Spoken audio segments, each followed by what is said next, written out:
Election commission ने तेजस्वी यादव को notice भेजा है सर, कारण बताओ नोटिस। अब देखिए एक बात हम आपको पूछ रहे हैं, इलेक्शन कमीशन को कोई धंधा है? हैं?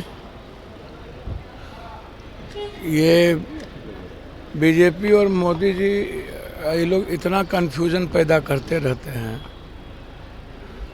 तब तो कोई बात नहीं। मिसटॉन्ग कहा जाता है ना कि बोलने के क्रम में कुछ चीज़ें हो, तो इलेक्शन कमीशन अलाउद्दीन के चिराग है, नोटिस भेज के कौन सी ये कर देंगे। हाँ? इलेक्शन कमीशन खुदे संदिग्ध कमीशन है। अब खुद ही उन्होंने बता दिया है कि हम किसी भी परिस्थिति में हम बीजेपी के प्रवक्ता हैं। खत्म कर लिया है इलेक्शन कमीशन। सूप बाजत अब बाजत चलनियों बाज है। अब नोटिस भी आप पहले ही बीजेपी के प्रवक्ता जो बोलते हैं वो बाद में आप भेज देते हैं, ये तो गलत है, ये सही नहीं है। से मिलेंगे और उनके भैया राहुल जी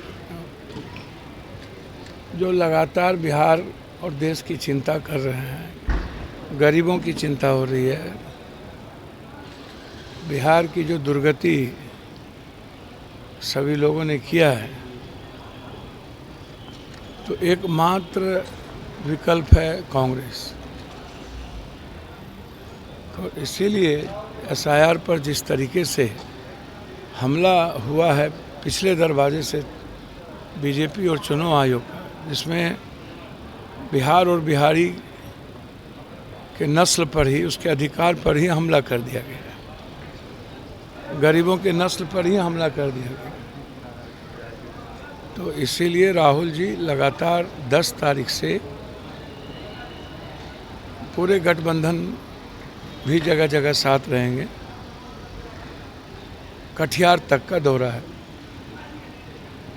कि हम किसी भी कीमत पर गरीब के आवाज़ को दबने नहीं देंगे, उसके अधिकार को छीनने नहीं देंगे, और जो पिछले दरवाजे से बीजेपी सत्ता में आना चाहती है उसको हम आने नहीं देंगे। सर 8 तारीख को अमित शाह का यात्रा फिर से एक बार बिहार में आ रहे हैं सर। अच्छा एक बात बताइए, सबको अधिकार है कि नहीं है अधिकार? तो करे, सब लोग अपना अपना करें। चुनाव के वर्ष में इनको पुनौरा धाम याद आता है, तो हम लोग यही सियाराम तो कर रहे थे। चुनाव में इनको पुनौरा धाम याद आता है, अगला चुनाव में इनको राम याद आ गया, इस चुनाव में इनको सीता याद आ गया। ये चुनाव और राजनीति के लिए ही इनको भगवान आ जाता है, धर्म याद आता है।